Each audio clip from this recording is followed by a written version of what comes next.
po tumagas po yung tubig sa kanyang water pump. Palitan po natin, alisin muna po itong belt, tapos itong mga tornilyo rito, itong mga tornilyo ito alisin. Bawasan ng tubig pag mainit, doon pa lang po siya lalabas. Kaya papalitan na po natin yung water pump, 100% water pump po, kasi nasa harapan ng makina ang tagas. Ito po, alisin natin yung belt para maalis natin itong kanyang clutch span. Yan po ang clutch span. Pag nabubunutin natin itong clutch span na to, kasi nabunot na yung belt. Mahirap po yung pagbunot ng clutch span na to. Kailangan alisin po yung radiator hose at saka yung pong sa hose na nanggagaling dito sa reservoir at saka sa kanyang radiator. Ayan po, yung maliit na yan. At kakalasin po natin yung tornilyo ng reservoir, yung pinaka-tank niya. Ayan po, para ma-piltis na. Ayan po yung kanyang pulley sa kanyang clutch span. At bubunutin natin itong belt. Yan po yung belt na alis na natin. At naalis na rin natin itong hose sa taas para open siya. Yan po, nakakalas na natin yung clutch span. Yung mga tornilyo na naman ng ating water pump, kakalasin natin po yan na nakapaikot yan. Tapos nasa loob po yung dalawa dun sa likod ng cover ng timing cover. At saka po kakalasin din natin po yung alternator dun sa bracket. Meron pong isa rin na tornilyo dun, kaya pati yung mga idler bearing niya kakalasin din po. Pasok, ikaw naman ECP, pasok, magsalita ka. Yun po, kailangan po pag kumakalas ng water pump, pati po timing belt po, timing belt po kakalasin. Timing belt, kakalasin po itong timing belt. Yan. Tapos ito po kanyang camshaft pulley. Yan po ang camshaft pulley, camshaft gear niya, kakalasin din po para mag-open yung kanyang tapos po itong cover na to, ito mga tornilyo niyan kakalasin yun, para mahugot to, uhugutin to, lalabas yung kalahati ng water pump dito. Yun, lalabas. good po yung dalawang yan ng tornilyo. Yun po, naalis na natin at kakabit na natin yung kanyang gasket at papalitan na natin tong kanyang water pump. Lagyan po natin ng pandikit para sure ball po tayo na walang tatagas. Ayan po yung bagong water pump, ilalagay na natin. Yan po, mahirap po konti yung paglagay ng water pump at saka po yung sa kanyang tornilyo dun sa paglagyan ng clutch span tsaka dun sa kanyang pulley. Kailangan ilagay po natin yan, may kasama yung bagong water pump, 4 yan po, at yung stud nya ilalagay natin. Hindi ko na po ganong inanong paano natin binunot tong water pump, at makikita din po natin dito sa kung paano ikabit. Ganon din yung pag-alis nyan, kaya para po shortcut na po yun, ilinaktawan ko na yun. Makikita naman po ninyo kung paano ikakabit. Yan po, may yung mga tornilyo ilalagay na natin, nakapaikot po yan bago natin lagay yung cover ng timing belt. Yan po. At kung nailagay na po natin itong mga tornilyong nakapaikot dito sa water pump at maigpitan na natin, kailangan na i-sure po natin na maigpit yan at mahirap na po ang tatagasan tayo at babalik po tayo na kalasin uli. Mahirap na po yung nababakjaban. Kailangan po sigurado. Ito po importante ito na yung ginagawa natin, importante po to, buhay din ng makina. Kapag nag-overheat yan, mawawasak po yung cylinder head at sigurado bubuksan yung kanyang cylinder head at magsasama yung langis at tubig. Kaya po iwasan po natin na magkaganon, yung mababakjab tayo at mag-overheat yung makina. Kailangan po bawat kabit natin sinusureball natin para iwas sa disgrasya sa makina at hindi tayo mababakjaban, nakakaya sa customer at gagastos ng malaki, tapos ganun ang mangyayari. Kaya bawat trabaho po natin, sinusuguraduhin natin na nagiging maayos po at babalik yung customer na iba na yung pagagawa, hindi yung babalik siya tapos yung ginawa mo siya rin gagawin mo. Yun ang tinatawag nilang gawa ngayon, balik bukas.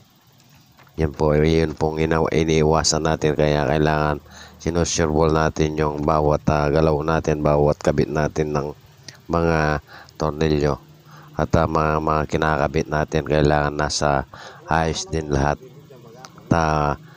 Paglagay po ng timing, pag linagay natin yung timing belt, kailangan nakasetting po sa top yung camshaft at kanyang injection pump para wala iwas sa bali ng mga barbula at hindi aandar pag hindi naka-timing yan. Kaya pakikita ko rin po sa inyo kung paano ikabit yung timing belt at saka kanyang hydraulic tensioner at saka yung kanyang tensioner bearing. Yan po, iigpitan na natin. Naikabit na natin lahat, nakapaikot. Kaya iigpitan po natin lahat. Yan, ganyan po yung pagpalit ng water pump sa mga Innova. Ito pong model ng Innova to 2015. Kaya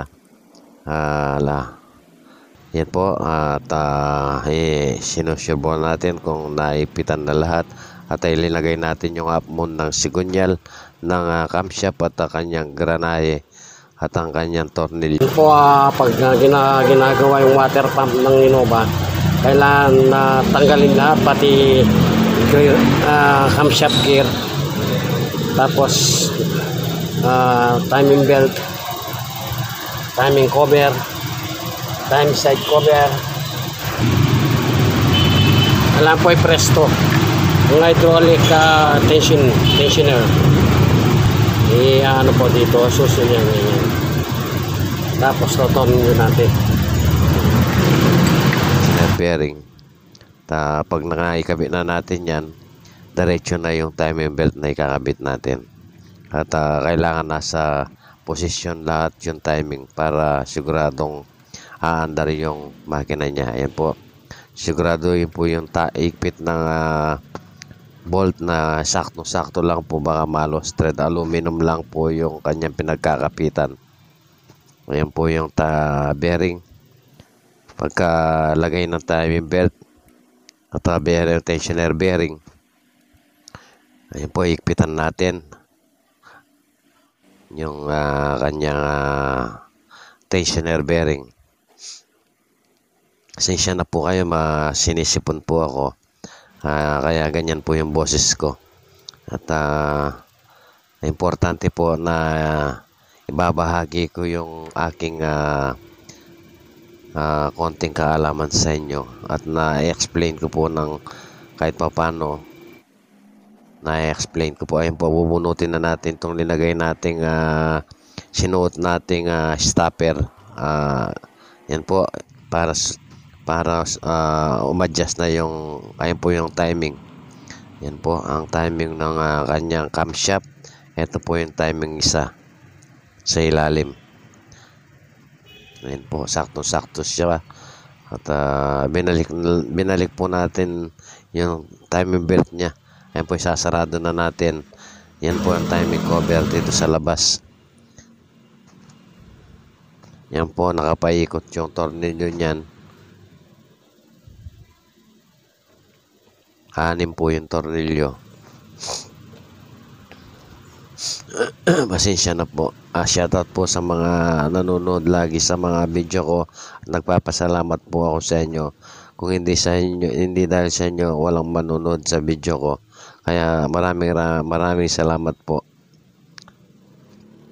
Lalo na po yung taga Alcards na kababayan nating nasa OFW. Shoutout po sa inyo lahat. At sa mga laging sumusubaybay sa mga video ko. Maraming salamat po at mabuhay po tayo. God bless po sa inyong lahat. Yan po, higpitan na natin. Hinigpitan po natin, nakapaikot yan para mapaandar na natin at mailagay na muna natin itong clutch pan niya. Paglagay ng clutch pan, ito ipipirmi natin itong kanyang pinakatank dito sa kanyang radiator, yung reservoir. Ayan po, nailagay na rin po natin itong clutch pan na totornilyo na lang natin. Pag naigpitan na yan at lagyan natin ng tubig, dire-diretso na po mapapa-start na po natin at makikita natin kung walang tagas yung ginawa natin. Ayan po, igpitan natin yung sa clutch pan. 4 po yan. At ilalagay din po natin to yung sa bracket ng alternator. Pagkatapos niyan, mailagay natin yung bracket para mailagay din natin yung alternator at mailagay na natin yung kanyang belt. Ganyan po, ayan po yung tensioner niya, yung pinaka adjustment ng tensioner nandiyan po sa bracket ng alternator. Isa po yan, kasama yung bracket ng alternator, yung sa tensioner niya, buo po yan. Assembly po yan. Pag nagpapalit po tayo, ganyan po, buo yung bibigay nila. Yan po, may tornilyo yan. Ayan po, higpitan natin. Tapos pag naigpitan natin, pwede na natin ilagay itong kanyang alternator. Ayan po, yung alternator na yan, may dalawang tornilyo doon sa ilalim at saka dito yung malaking isa mahaba. Ayan po, susuot natin at higpitan natin. Kailangan maigpit po yan. Ayan po. Pagkatapos po nyan, pag naigpitan na natin ng maayos, ilalagay na po natin itong belt. Pagkalagay ng belt, pwede na nating, ayan po yung mga idler, dalawa po yan, may isa sa taas at saka yung pong dito sa side ng kinalas natin. Kasi hindi natin maipalabas yung tornilyo pag hindi natin kinalas yung kanyang idler bearing na po yan. Kailangan ng trabaho po, sunod-sunod. Pag alam mo kung paano isunod-sunod yung trabaho at mapapadali po yung trabaho. Ayun po yung kanyang belt, ilalagay natin. Tapos ite-tension po natin ng kanyang tensioner para pumasok itong kanyang belt. Yan po, ite-tension po natin. Yan po, para papasok ang kanyang belt. Pagpasok niya, kailangan nakapasok ng maayos po yan. Ayun po. Tapos, ilagay natin yung kanyang hose na bypass doon sa kanyang bleeder. Tapos itong air cleaner housing niya, may 3 tornilyo po yan. Higpitan natin, 2 po magkabila. Tapos yung kanyang takip tsaka yung kanyang filter, ayan po, sunod-sunod lang po yan. Kailangan po nakalock po yan. Pasok natin sa kanyang hose. Tapos ilalak po natin. Yan, 3 po yung lock na yan. Tapos yung sa kanyang yan po yung sensor nya, airflow sensor. Tapos higpitan po natin yung kanyang clamp. At sunod natin, lagyan natin ng tubig. Pagkalagay natin ng tubig, diretsong pa-start na po natin para matapos na makita natin ang result. Sige, start. Sige.